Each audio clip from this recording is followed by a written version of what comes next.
The world of Verho, Curse of Faces, is filled with dangers, darkness, magic, and mystery. A world plagued with monsters and demons, where inhabitants must hide their faces from one another to be spared a terrible fate brought on by an apocalyptic curse.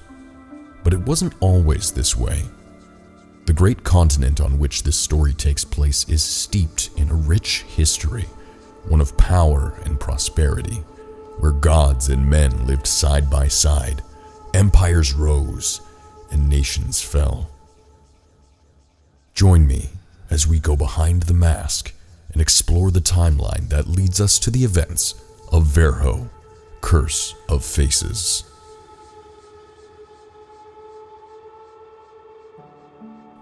Long ago, before the Curse of Faces, the world was divided into what was essentially 4 regions. The first, and perhaps the most familiar, is the kingdom of Yariv, located in the center of the continent and surrounded by a perilous mountain range.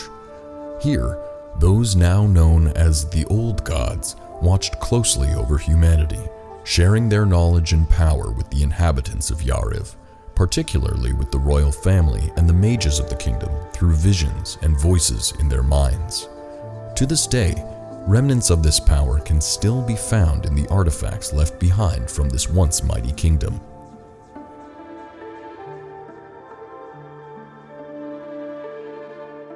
The next region is the frozen wasteland in the north.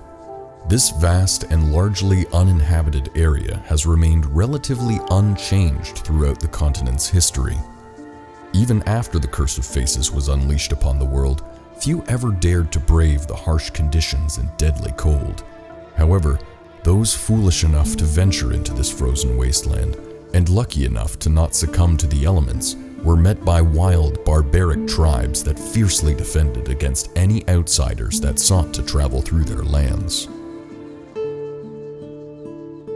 To the east, it's been rumored that there once existed a number of smaller kingdoms in the time before the Curse of Faces, but little is known for sure about this part of the world.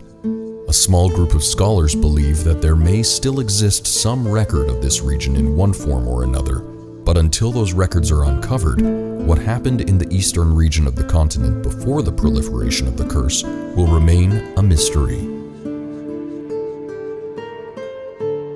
Last, but certainly not least, was the great and mighty kingdom of Haravel. This impressive kingdom stretched across almost the entirety of the continent, from the southern deserts to the northern tundra, and from the islands along the western coast to the borders of the mysterious unnamed region to the east. The proud kingdom of Haravel was not only the largest in the land, but also the most thorough record keepers. Most, if not all, of the knowledge of the times before that fateful day when the Curse of Faces was unleashed upon the world comes from the surviving ancient Haravelian texts. Despite this, much of their history was also lost to time. What is known, however, is that Haravel was once ruled over by a group called the Council of Blades, 7 of the greatest warriors from the 7 great Haravelian families. Each family specialized in combat with a single type of weapon, and when they joined together, formed a nearly unstoppable force. In fact, the reason Haravel was so large was primarily due to their aggressive military actions. Smaller states were invaded, slaughtered, and absorbed, one after the other, gradually expanding Haravel as each kingdom fell to their might. Interestingly, rather than taking prisoners or executing survivors, the Haravelians instead welcomed their defeated foes into their society and treated them as if they had been Haravelian from birth, rather than a freshly conquered adversary. This has led some to speculate whether their crusade was simply savage barbarism or if there was a more noble reason behind their cause. Then, in an instant, it all came to an end.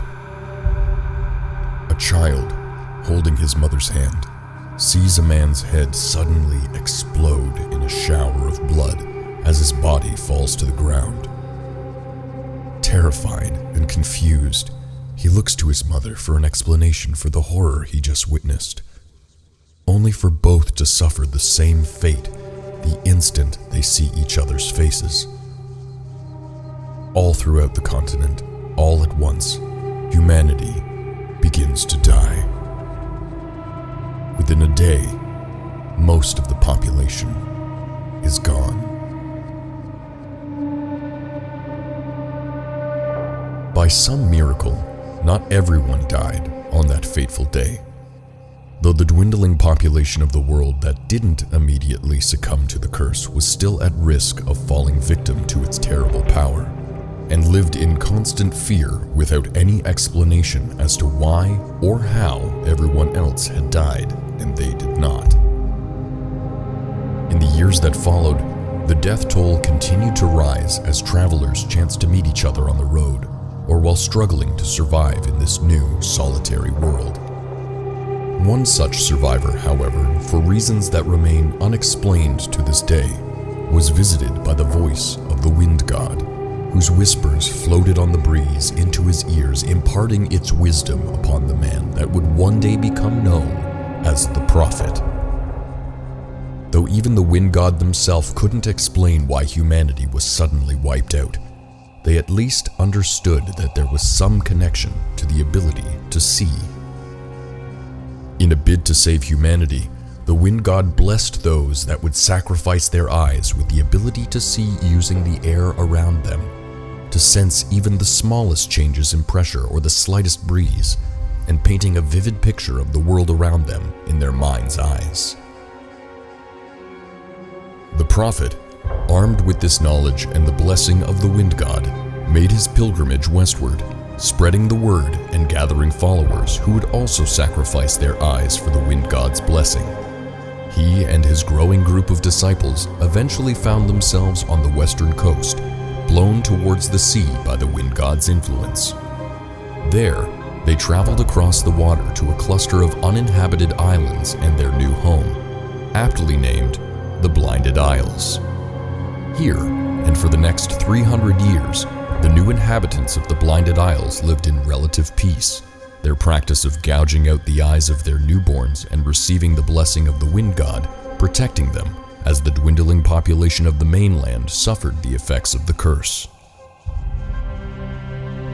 Understandably, no records detailing the hundreds of years that followed have been found, the fear and confusion that consumed the survivors naturally precluding any desire or ability to document the events that transpired. To this day, there are still many unanswered questions of how humanity avoided extinction.